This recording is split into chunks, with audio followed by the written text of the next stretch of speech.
Everyone, एक बार फिर से आप सबका स्वागत है आपके अपने यूट्यूब चैनल में। डियर फ्रेंड्स, आज का हम लोगों का टॉपिक होगा ऑब्जेक्टिव सेंटेंसेस, क्योंकि इसके पहले हम लोग असर्टिव सेंटेंसेस, इंटरोगेटिव सेंटेंसेस, आपका इम्परेटिव सेंटेंसेस, एक्सक्लेमेटरी सेंटेंसेस ये सब कुछ पढ़ चुके हैं। अगर आप वो वीडियो नहीं देखे हैं तो आप जा करके प्लेलिस्ट से वो वीडियो ज़रूर देखें, ताकि ये भी आपको और अच्छे से समझ में आए।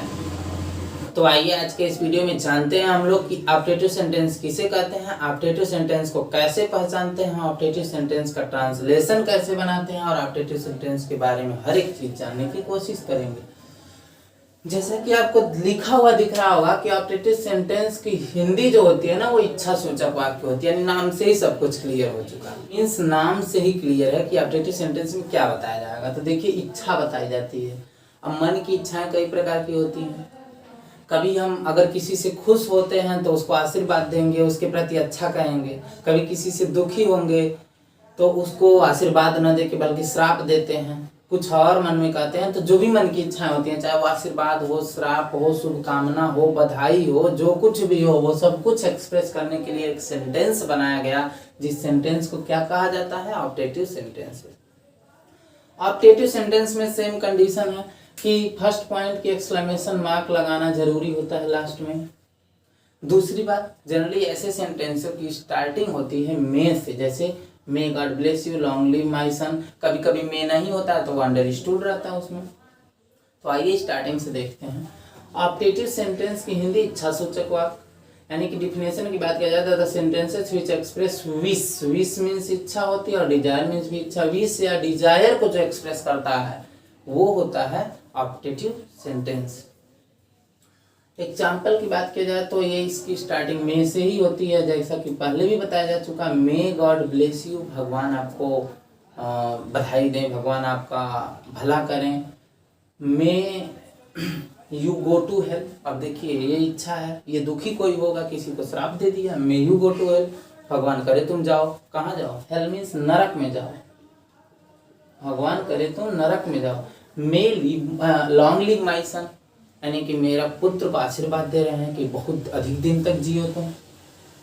ये हुआ फर्स्ट टाइप का ऑब्जेक्टिव सेंटेंस। अगर इच्छा की बात किया जाए तो एक और टाइप का भी ऑब्जेक्टिव सेंटेंस होता है, वो उसकी स्टार्टिंग होती है ओ, इफ या एज इफ से।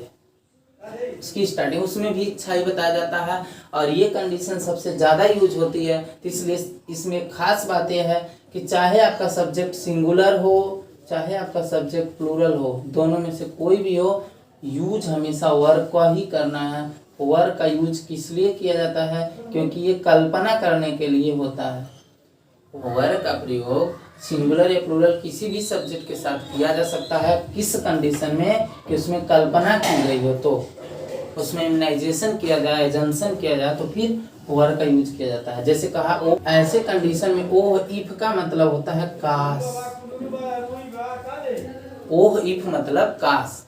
ओह इफ काश, आई वर माने मैं होता, क्या ए किंग माने राजा। ये देखिए, राजा होने का एजम्पशन किया है, कल्पना किया है, जो कि वो है नहीं, तो काल्पनिक बात है। तो ऐसे कंडीशन में है आई के साथ तो वर लगता है, सी के साथ भी वर लगा, क्योंकि ओह इफ मीन्स काश सी वर माई फ्रेंड, वो मेरी मित्र होती, काश वो मेरी मित्र होती है। ऐसी कंडीशन भी होती है, और यहाँ भी मार्क ऑफ एक्सक्लेमेशन लास्ट में लगता है।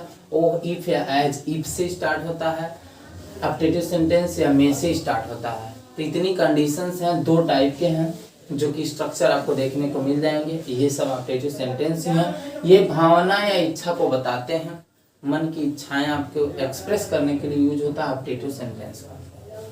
एक बात और हम बताना चाहेंगे, कभी कभी मे गॉड लगता है और कभी कभी सिर्फ मे ही लगता है। तो कौन सी ऐसी कंडीशन है जिसमें सिर्फ मे ही कभी कभी लगता है और मे गॉड भी लगता है। गॉड लगाने में कई बच्चे कंफ्यूज रहते हैं, तो आइए एक बार इसको देख लेते हैं। यदि आपके सेंटेंस में ये हो कि भगवान,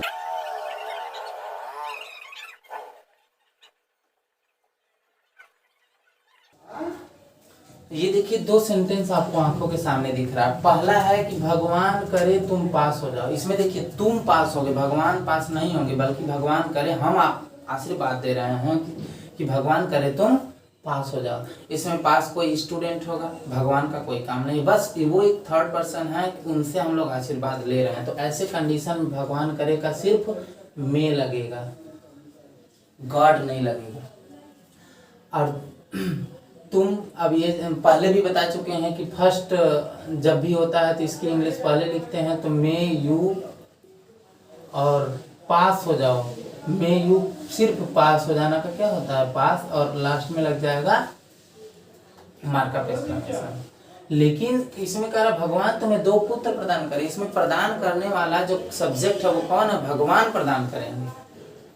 तो ऐसे कंडीशन में मे के बाद तुरंत गॉड लगाना ही पड़ेगा। मे गॉड प्रदान करें क्या, तो मे गॉड ब्लेस यू क्या, विथ 2 सन, विथ 2 सन।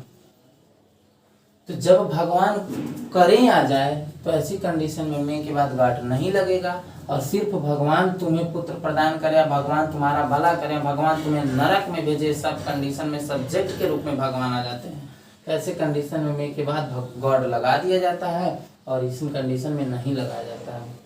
तो यही सब बातें थी एक्सक्लेमेटरी सेंटेंस, सॉरी यही सब बातें थी ऑब्जेक्टिव सेंटेंस की, जो कि नॉर्मली आपको समझ में आ चुका होगा। एक बार और रिवाइज कर लेते हैं कि ऑब्जेक्टिव सेंटेंस को इच्छा सूचक वाक्य कहा जाता है। इसमें विश या डिजायर को एक्सप्रेस करते हैं।